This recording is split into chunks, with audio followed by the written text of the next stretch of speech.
প্রতি আমার মায়েরা আপনাদের সকলের শ্রী চরণে অধম কীর্তনিয়া শ্রী জগন্নাথ ঘোষের শত শত কোটি ধন্যবাদ প্রণতি হই।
দেখো দেখো গৌর ব্রজ ভাবে,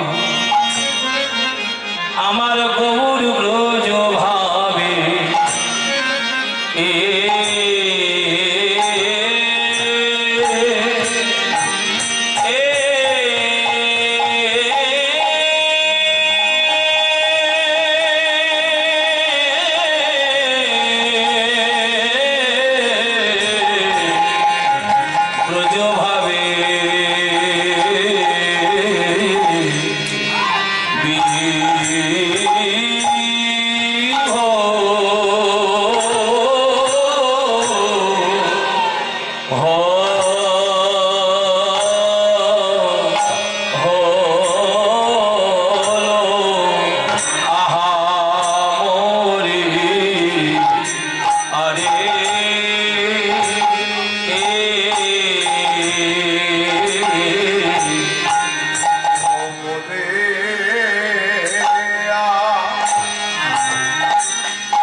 গৌরাঙ্গ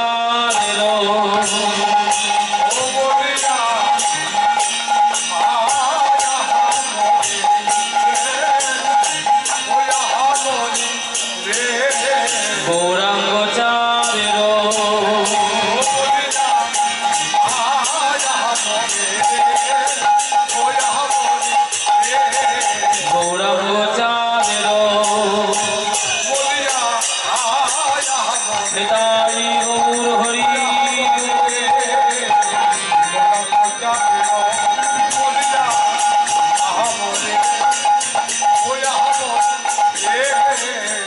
আহা গৌরাঙ্গ চা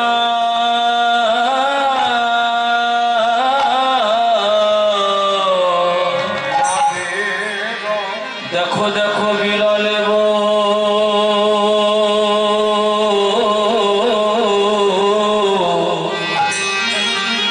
বসিয়া প্রভু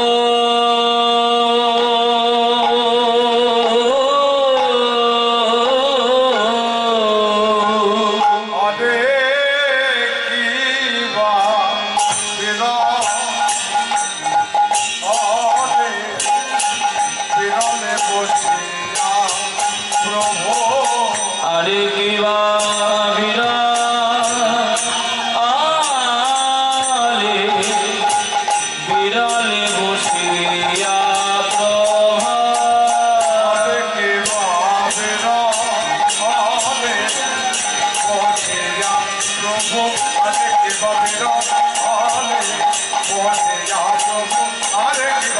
বিরলে বসিয়া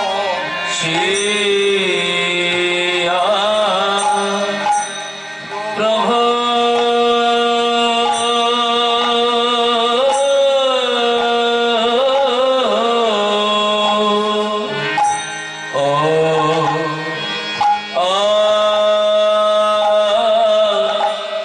আমার গোরায়া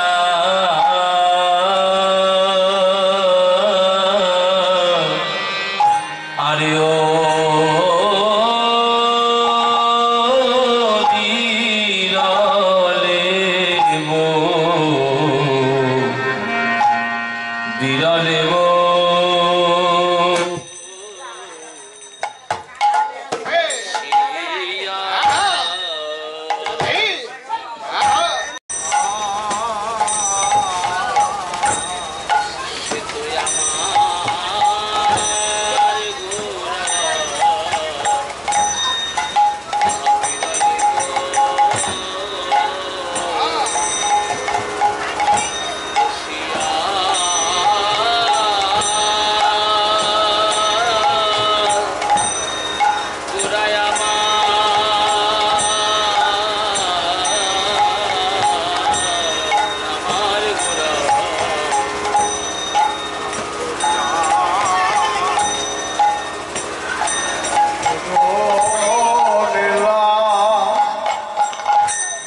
কৃষ্ণ পরম কৃষ্ণ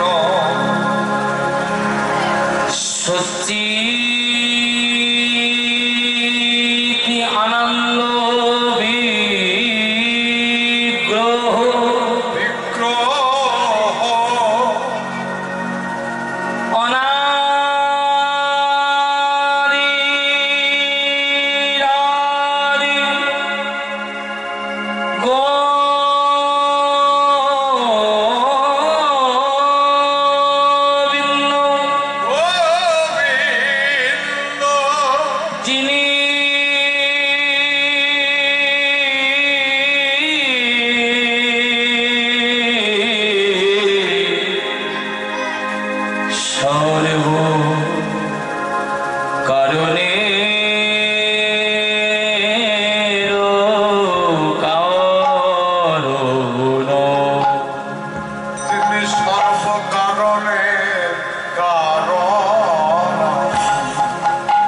নদিয়া বিহারে গৌর হরি গৌর হরি ভক্ত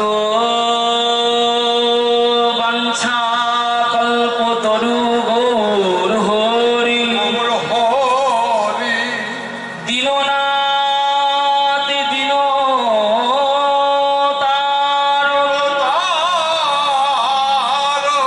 পূর্ণ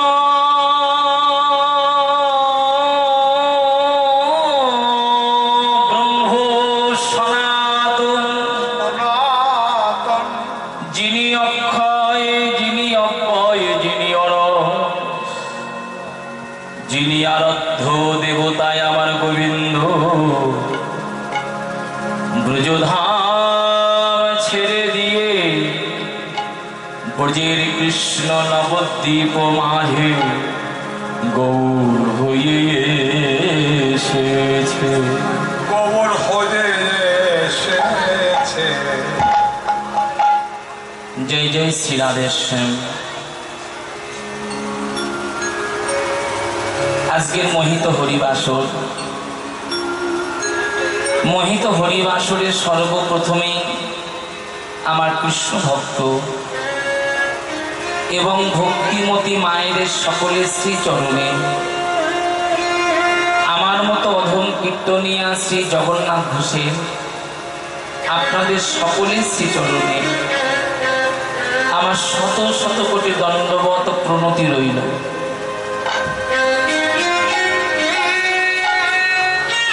জয়নিতাই গৌর হরি বল। দণ্ডবত প্রণামটি করলাম এই কারণে, এহেন বিশ্ব জগতে আমার মতো অধম কেউ নাই। অধম মনে করি আপনাদের সকলের শ্রী চরণ থেকে আমার মতো অধমকে যেন বঞ্চিত করবেন না। নেতাই গৌর প্রেমানন্দে হরি হরি।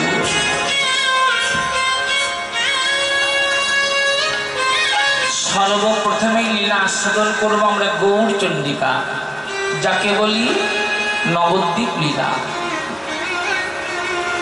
আমরা আগে জানব যে গৌরাঙ্গ মহাপ্রভুর পরিচয় পত্র। হ্যাঁ গো মা, যিনি ব্রজের কৃষ্ণ তিনি হলেন নবদ্বীপে গৌরাঙ্গ মহাপ্রভু, আর যিনি নবদ্বীপে গৌরাঙ্গ মহাপ্রভু তিনি হলেন পুরীধামে আমার জয় জগন্নাথ দেব। এর মধ্যে কোনো সন্দেহ নাই, এর মধ্যে কোনো ভেদাভেদ নাই। যিনি ব্রজের কৃষ্ণ তিনি নবদ্বীপে গৌরাঙ্গ মহাপ্রভু।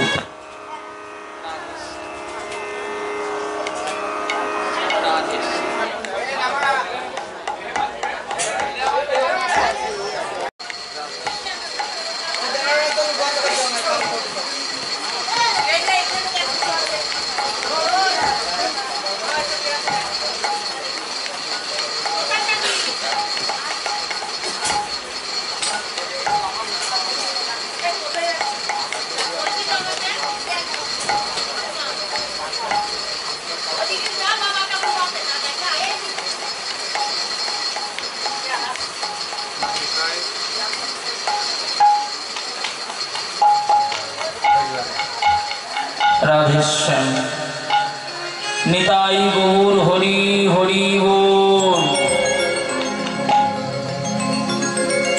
যিনি ব্রজের কৃষ্ণ তিনি হলেন নবদ্বীপে গৌরাঙ্গ মহাপ্রভু। বিষয়টি হল বৃন্দাবনে ভগবান শ্রীকৃষ্ণের কোনো অভাব ছিল না।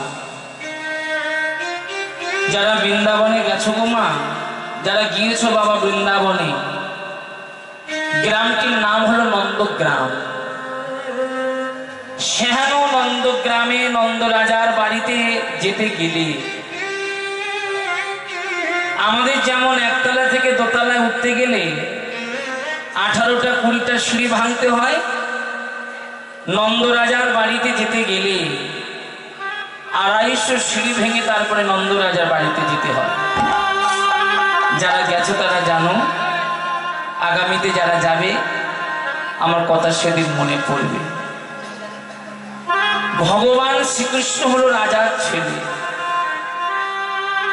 শুধু ভগবান রাজার ছেলে নয়, ভগবান হলেন জগৎ বিশ্ব ব্রহ্মাণ্ডের মালিক। গো বাবা, ভগবান যদি রাজার ছেলে হয়ে থাকবে,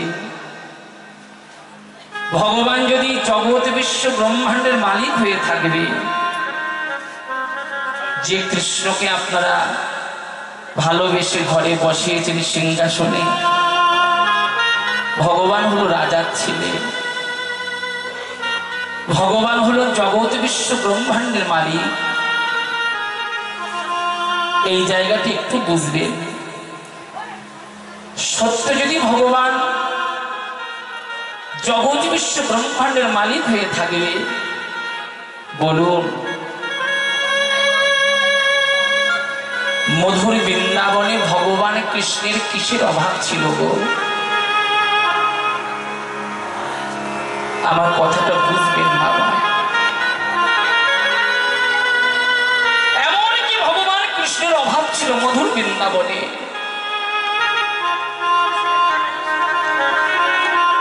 যার জন্য ভগবান শ্রীকৃষ্ণ নদিয়ার মাটিতে, নবদ্বীপের মাটিতে গৌর হয়ে এসেছে। কিসের এমন অভাব ছিল গো? ভগবানের কোনো অভাব ছিল না গো বাবা। যে রাজার ছেলে, যে জগৎ বিশ্ব ব্রহ্মাণ্ডের মালিক, তার কোনো অভাব ছিল না গো। বলতে পারেন অভাব যদি না থাকবে তবে ভগবান অত সুন্দর মাধুর্যময় বৃন্দাবনটি ত্যাগ করে দিয়ে কেন ভগবান কৃষ্ণ নবদ্বীপে গৌর হয়ে এসেছে গো? ভগবানের কোনো অভাব ছিল না মা,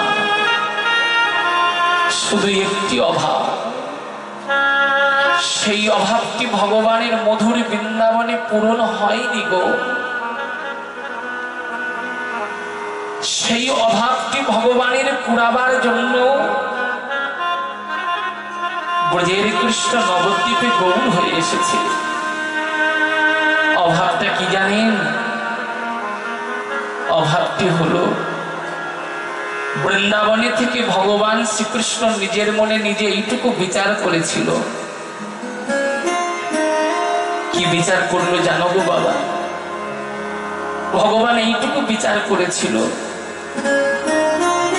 টাকা পয়সা বাড়ি গাড়ির মালিক হলে অহংকারী হওয়া যায়, কিন্তু সর্বত্যাগী বৈষ্ণব হওয়া যায় না। ভগবানের চরণেও পৌঁছানো যায় না। যায় বাবা? ডিগ্রি বানালে অহংকারের মঞ্চ ওঠা যায়, কিন্তু সর্বত্যাগী বৈষ্ণব হওয়া যায় না, ভগবানের চরণে পৌঁছানো যায় না। আজও পর্যন্ত কেউ বলতে পারবে না গো মা, কেউ বলতে পারবে না বাবা যে আমি টাকা পয়সা বাড়ি গাড়ির মালিক হয়ে আমি ভগবানের চরণে পৌঁছাতে পেরেছি, কেউ বলতে পারবে না। ডিগ্রি বাড়ি আমি ভগবানের চরণে পৌঁছাতে পেরেছি। ভগবানের চরণে পৌঁছাতে গেলে সর্ব অহংকার ত্যাগ করে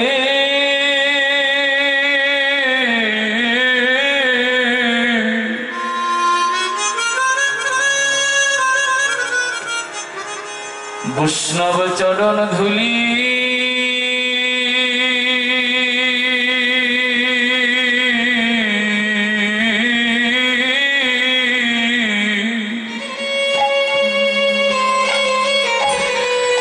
ধুলি অঙ্গে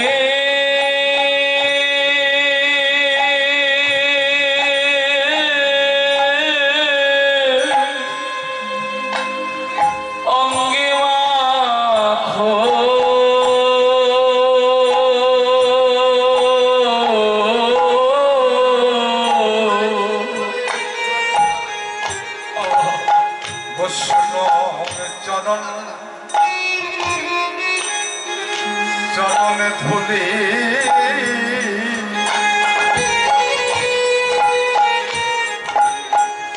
ধুলি অঙ্গে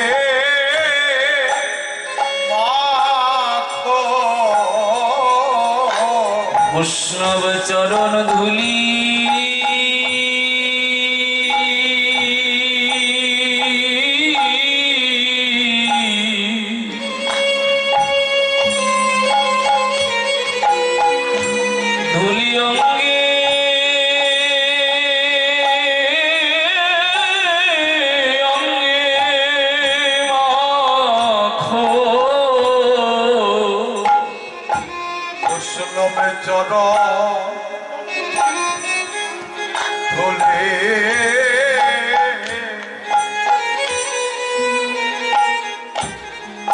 অঙ্গে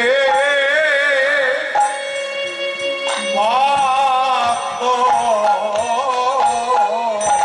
তোমাদের মানব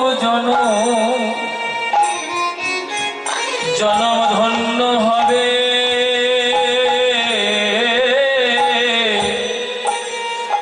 বৈষ্ণব চরণ ধুলি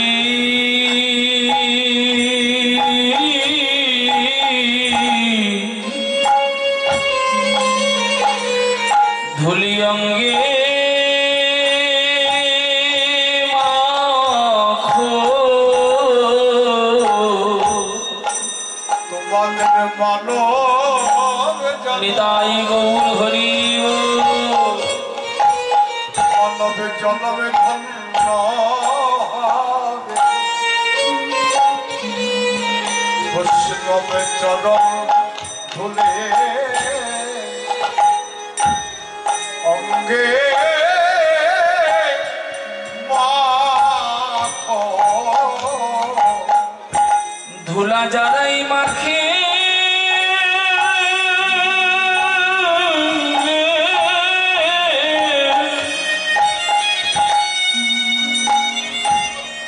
ধুলা যারাই মাখে তারাই জানে বৈষ্ণব চরণ ধুলি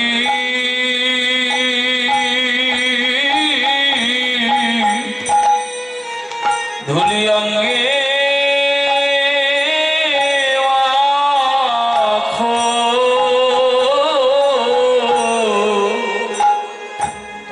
যারাই মাখে তারাই জানে বৈষ্ণব চরণ ধরে অঙ্গে মাখো তারা যে গৌর বলে কেঁদে বেড়ায় ওনারা গোবর বলে কেঁদে বেড়ায়। তারা গৌর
পথে দাঁড়াতে হবে।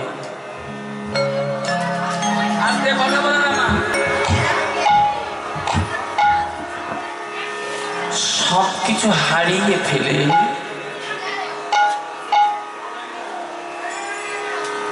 যেজন দিনহীন কাঙালের মতো পথে দাঁড়িয়েছে,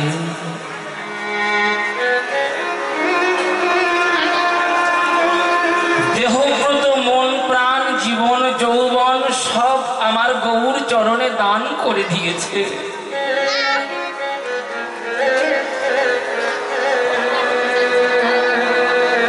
যেজন গৌর ছাড়া আন জানে না,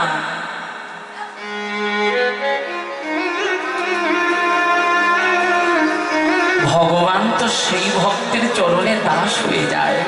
নিতাই গৌর প্রেমানন্দে হরি বল।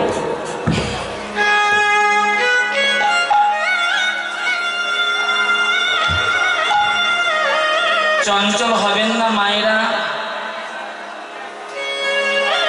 চিত্ত নিবেশ করে আস্বাদন করল হরি কথা। ভগবানের জন্য যদি কেউ এতটুকু দেয়,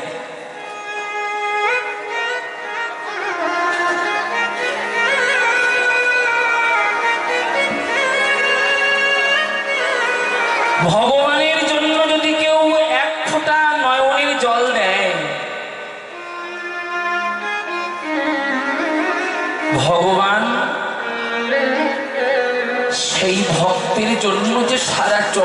বসে কাঁদে।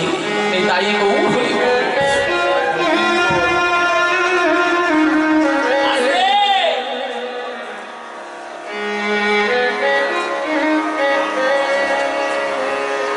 দিয়েছিল কি জানেন? যুধিষ্ঠির মহারাজ।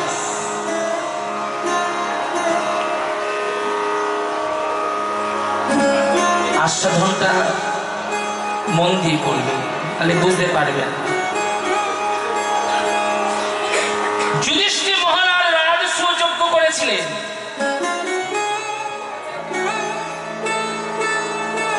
সেই যজ্ঞে ভগবান কৃষ্ণের দিকে কারো লক্ষ্য ছিল না। কার দিকে লক্ষ্য ছিল? যজ্ঞে যত ভক্ত এসেছিল, কিবা নারী কিবা পুরুষ, আবার বিদ্যা বনিতা, সবার লক্ষ্য ছিল শিশুপালের মাথার দিকে। শিশুপালের দিকে কেন লক্ষ্য ছিল?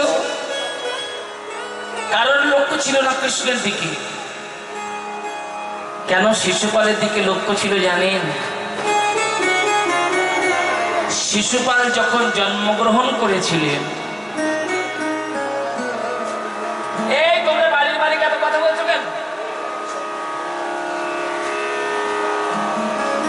শিশুপাল যখন জন্মগ্রহণ করেছিল, শিশুপালের 4খানা হাত হয়েছিল। আমাদের যেমন 2খানা হাত, 4খানা হাত। 3টি নয়ন হয়েছিল, 2টি নয়ন, একটা এই নয়ন, সবার হয় না।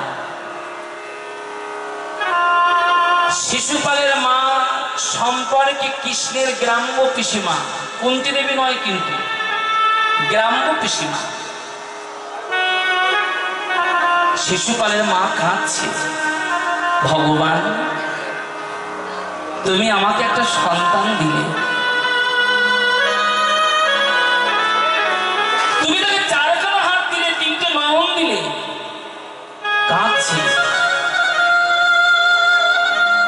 যখনই শিশুপালের মা কাঁদছে, এমতো সময় দৈববাণী হয়েছে, পিসিমা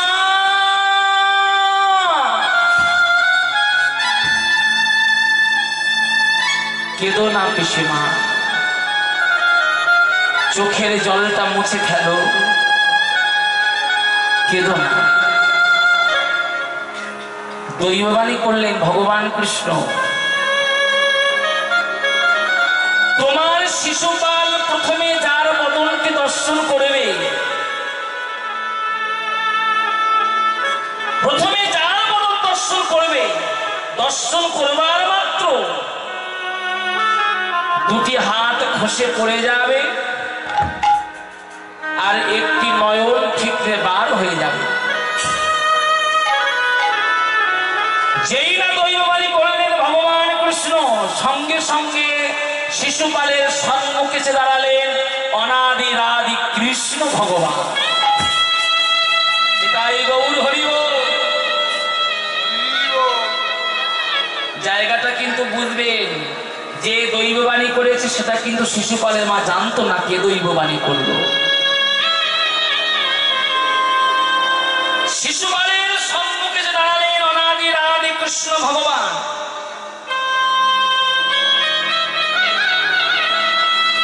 যেই না ভগবান কৃষ্ণ সম্মুখে সে দাঁড়িয়েছে, শিশুপালের 2টো হাত খসে পড়ে গেল, একটা নয়ন ঠিকরে বার হয়ে গেল। শিশুপালের মা কৃষ্ণের সন্নিকটে দাঁড়িয়ে করজোড়ে বলেছিল, বাবা কৃষ্ণ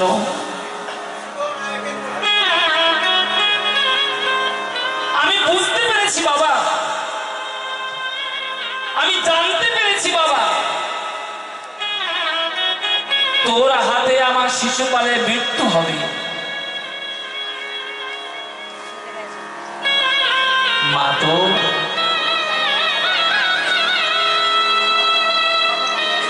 বুঝতে পেরেছি বাবা কৃষ্ণ যে তোর হাতে আমার শিশুকালে মৃত্যু হবে। আস্তে আস্তে ও কৃষ্ণ, তুই তাড়াতাড়ি আমার শিশুপালকে মারবি না তো? বল বাবা, ও তো আমার সন্তান। তোর বদন দর্শন করে দুটো হাত খসে পড়ে গেছে, একটা নয়ন ঠিকরে বার হয়ে গেল। আমি বুঝতে পেরেছি বাবা কৃষ্ণ তোর হাতে আমার শিশুকালে মৃত্যু হবে। বল বাবা কৃষ্ণ, তুই তাড়াতাড়ি আমার শিশুপালকে মারবি না তো? কৃষ্ণ বলেছিলেন, পিসিমা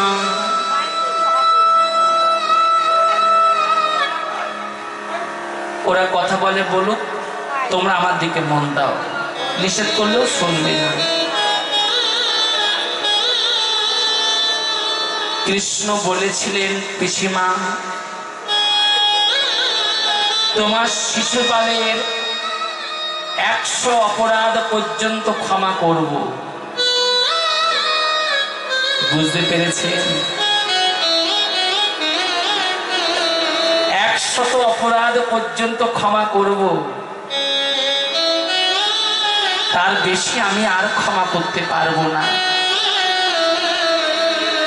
100 অপরাধ পার হয়ে গেল, একটার পর একটা অপরাধ করছে। হ্যাঁ গো মা, তুমি যে 100 অপরাধ করছো, একজন মালিক তো বিচার করবার জন্য বসে আছে। তাই গৌর হইব।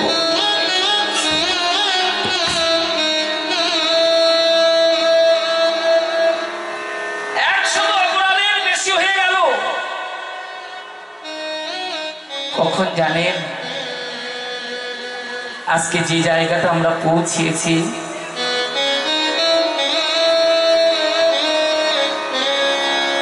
যুধিষ্ঠির মহারাজ রাজস্ব যজ্ঞ করলেন।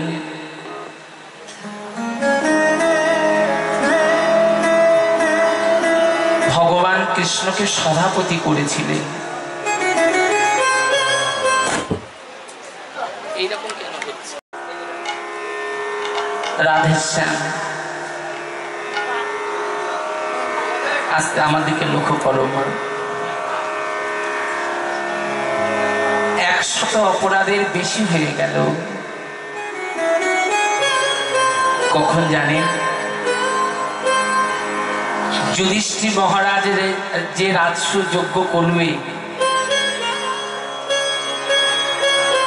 ভগবান শ্রীকৃষ্ণকে সভাপতি করেছিলেন।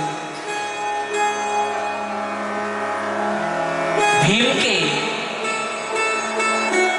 রাজস্ব যজ্ঞে যত ভক্ত আসবে প্রসাদের ব্যবস্থা করতে হবে, ভীমকে পরিবেশন করবার দায়িত্ব দিলেন। দুর্যোধনকে গ্যাসের দায়িত্ব দিয়েছে। কে দিলেন এগুলো?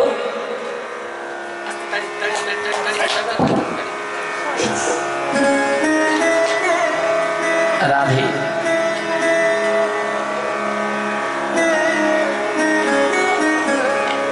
দুর্যোধন, যুধিষ্ঠির মহারাজ দুর্যোধনকে গ্যাসের দায়িত্ব দিলেন। মায়েরা, অনেক অসুবিধার মধ্যে থেকে হরি কথার দিকে মন দেবেন।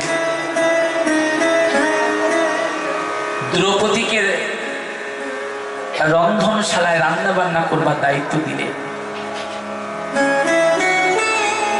একে একে যুধিষ্ঠির দায়িত্বগুলো সব ভাগ করে দিয়েছে।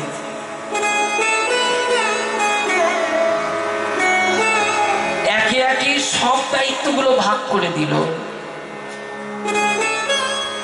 কৃষ্ণ বলছে, দাদা তুমি তো আমাকে সভাপতি করেছো,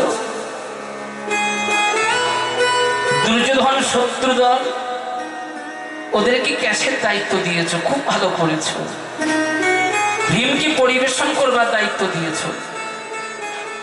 ভীমকে পরিবেশন করবার কেন দায়িত্ব দিয়েছেন জানেন? ভীম তো অনেকটা খায়, পরিবেশন করতে করতে গন্ধে অর্ধেকটা ভোজন হয়ে যাবে, ও আর বেশি সেবা করতে পারবে না। তাই গৌর হরি বল। দুর্যোধন শত্রু দল, তাই তো বাবা। চোরকে যদি বলা হয় তুমি আমার মালগুলো দেখো, টাকা পয়সাগুলো দেখো, সে চুরি করতে পারবে? পারবে না। কৃষ্ণ বলছে দাদা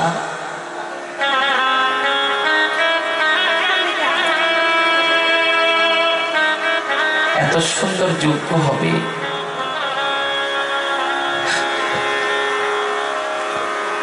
তোমার যজ্ঞে কত সাধু আসবে,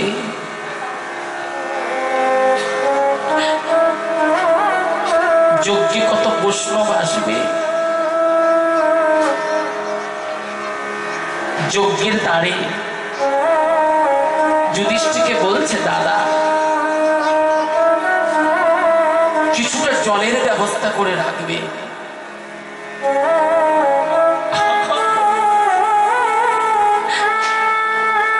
যুধিষ্ঠির বলছে ভাই কৃষ্ণ জলটা কি হবে?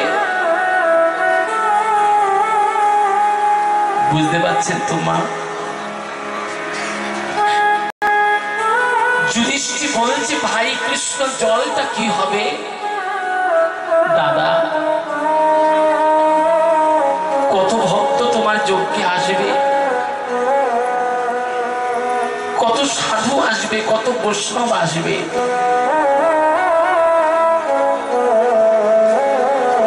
সাধু বৈষ্ণবের চরণটা তো ধৌত করতে হবে।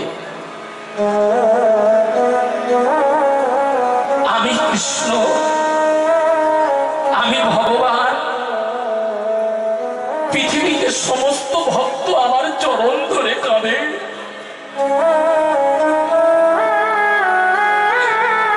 পৃথিবীতে যত ভক্ত আছে সবাই মুখর নয়ন জল দিয়ে হা কৃষ্ণ বলে কেঁদে কেঁদে আমার চরণটা ধৌত করে দেয়।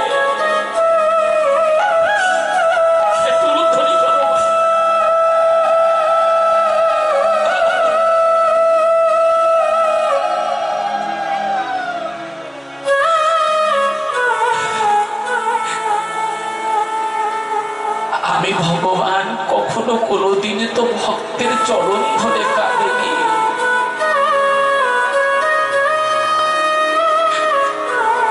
আমি ভগবান আজ পর্যন্ত ভক্তের চরণ ধৌত করতে পারিনি। তোমার দ্বারে কিছুটা জলের ব্যবস্থা করে রেখো, আমি কৃষ্ণ ভক্তের চরণটা ধৌত করে চরণটি আমি যে ধন্য করে নেব।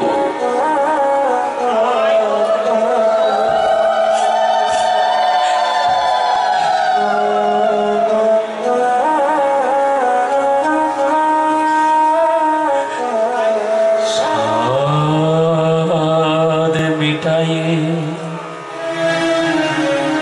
ভক্তের চরণ ধৌত করে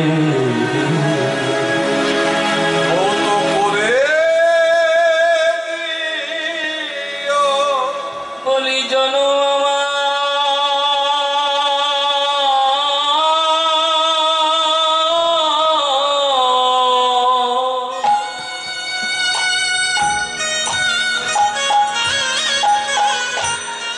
জনম ধন্য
কৃষ্ণকে সভাপতি করলে।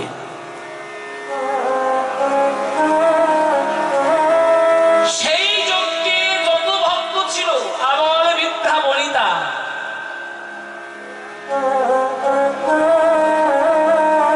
যুধিষ্ঠির যে ভগবান কৃষ্ণকে সভাপতির আসনে বসিয়েছিল, সবাই মেনে নিয়েছিল, কিন্তু একজন মানেনি। বলুন তো কে? সেটি হলো শিশুপাল। সবাই মেনে নিয়েছে, কিন্তু শিশুপাল মানল না। শত অপরাধের অনেক বেশি হলো। কথাটা বুঝবেন, কিন্তু একটা দুটো অপরাধ নাই, শত অপরাধের অনেক বেশি হলো। ভগবান কৃষ্ণ আর থাকতে পারল না। আমি যেটি বলছি আপনারা মহাভারতে দেখতে পাবেন, এবং অনেক মঠ মন্দিরে চিত্রপটটি আছে। ভগবান কৃষ্ণ সুদর্শন চক্রকে ডাকলো। যেই না ভগবান সুদর্শন চক্রকে ডেকেছে, সুদর্শন চক্র প্রবল গতিতে ঘুরতে ঘুরতে এলো। যখন সুদর্শন চক্রটা প্রবল গতিতে ঘুরতে ঘুরতে এসেছে, ভগবান তো অত সহজে ভক্তকে মারতে চায় না গো। লক্ষ্য করো না, শিশুপালকে মারবার জন্য ভগবান সুদর্শন চক্রকে ডেকেছিল। ভগবান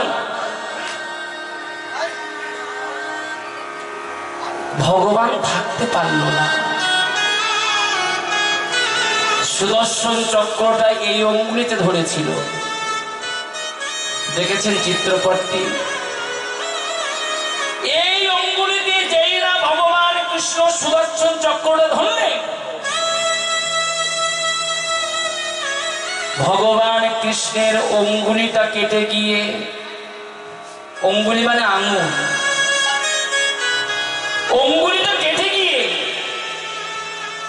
ভগবানের অঙ্গুলি দিয়ে রক্ত টপ টপ করে ঝরে ঝরে পড়ছে। ভগবান কৃষ্ণের অঙ্গুলি দিয়ে টপ টপ করে রক্ত ঝরে ঝরে পড়ছে।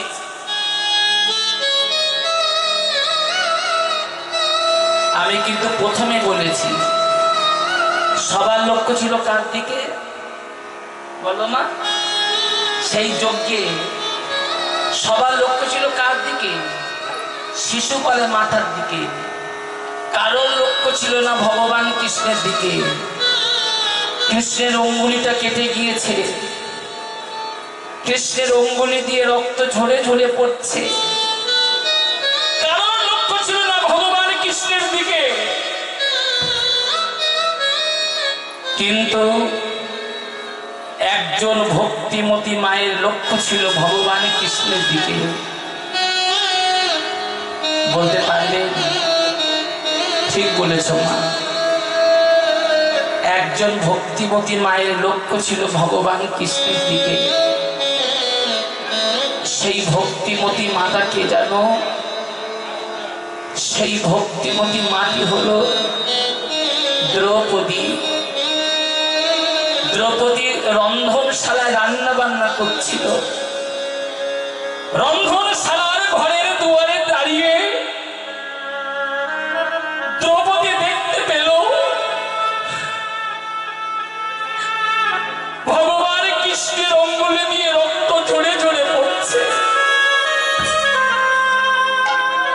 এগো মা, যে সন্তানকে 10 মাস 10 দিন তুমি গর্ভে ধরেছিলে, জানি না সে সন্তান তোমাকে কতদিন ভালোবাসবে। তবে হ্যাঁ, আমি যতটুকু বুঝেছি কীর্তন জগতে এসে, ছেলে বলুন, মেয়ে বলুন, স্বামী বলুন, স্ত্রী বলুন, জগতে কেউ কারো নয়। মিছে মায়ার ভালোবাসা, সংসারের ভালোবাসা কতদিন জানে? বলবো মা, বলবো?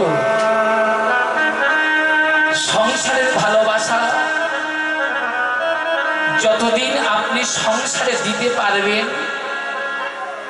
ততদিন ভালোবাসা পাবে। দিতে যখন তুমি পারবে না তখন যে কিছু পাবে না তা বলবো না মা। সংসারে তুমি যতদিন দিতে পেরেছিলে,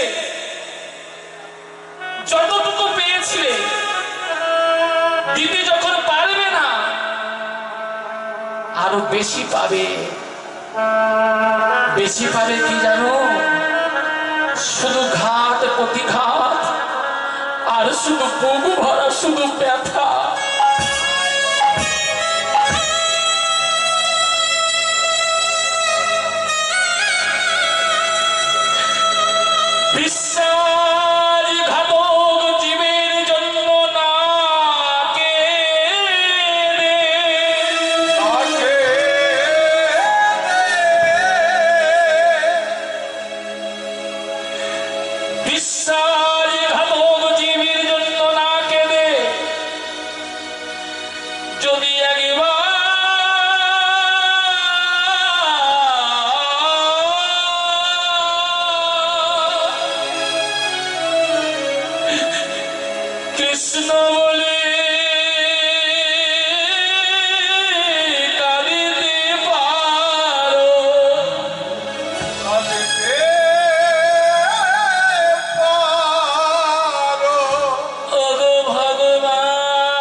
যেদিন সব কিছু হারাইয়ে যাবে,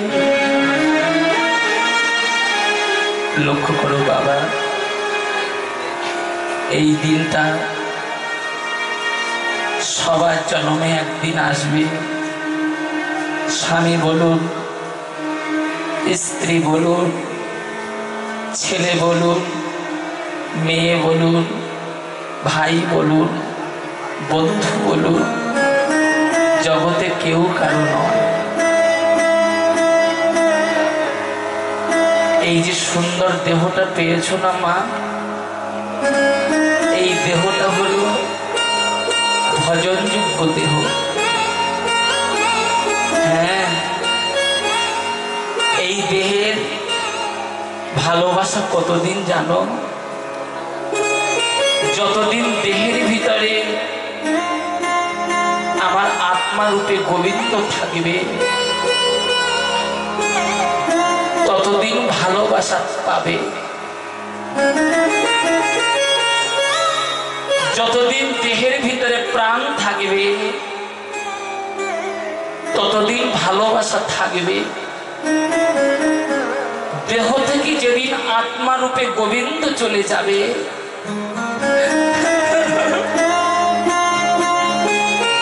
সেদিন আর ভালোবাসা থাকবে না গো। যার জন্য তুমি সারা জন্মটাই শুধু আমার আমার করেছিলে, দেহ থেকে যখন প্রাণ পাখিটা চলে যাবে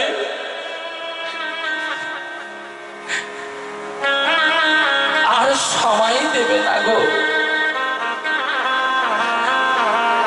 যে সুন্দর বাসাটা তুমি তৈরি করে রেখেছিলে সেই দোতলা বাসা থেকে তোমার নামিয়ে দেবে তুলসী তলা।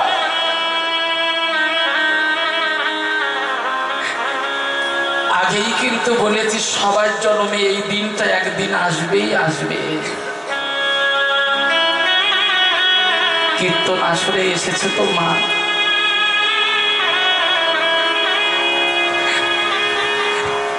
এই জায়গাটা বুঝতে মা, কিসের জন্য এত আমি আমার আমার করি। যেদিকে দুটো নয়ন চলে যাই সব দিকটাই তো শুধু ভাবি আমার। জমিটা আমার, বাড়ি আমার, ছেলে আমার, মেয়ে আমার, নাতি আমার, নাতনি আমার, সবই তো আমার। কিন্তু কখনো কোনোদিন কেউ ভেবে দেখেছো সবই তো আমার, কিন্তু আমি কার? পিতাই গৌর হরি বল।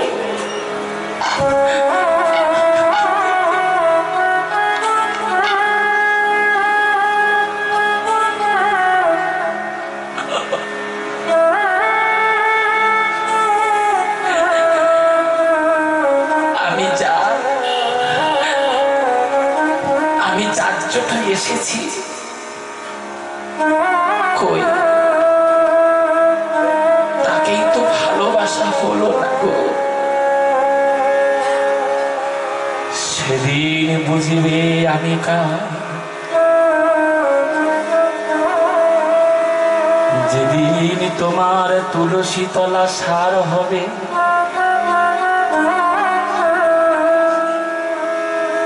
সময় দেবে না, কাঁচা বাঁশের খাঁচা হবে। অন্তিমে কালে তুমি যে বাড়িতে কত বড় শত্রু ছিলে গো মা,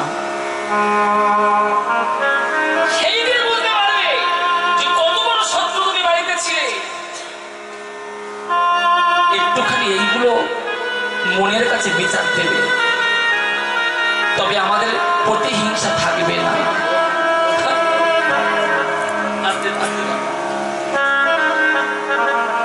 চারজন কাঁধে নিয়ে জনমের মতো যেদিন চির বিদায় করবে,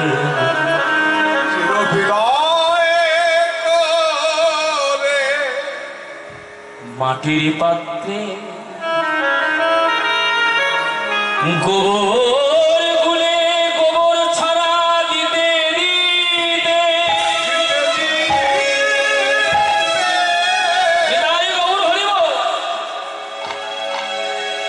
যেদিন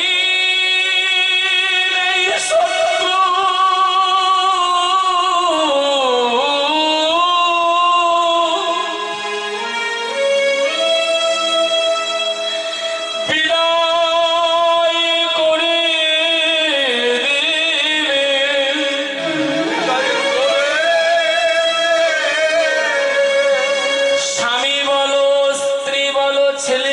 মেয়ে বলো, ভাই বলো, বন্ধু বলো,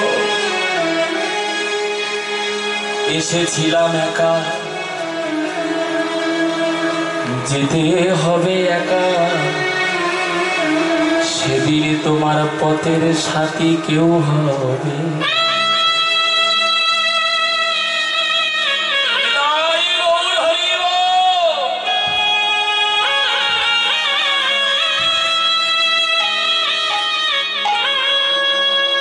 গোবিন্দ তুমি হাত ধরে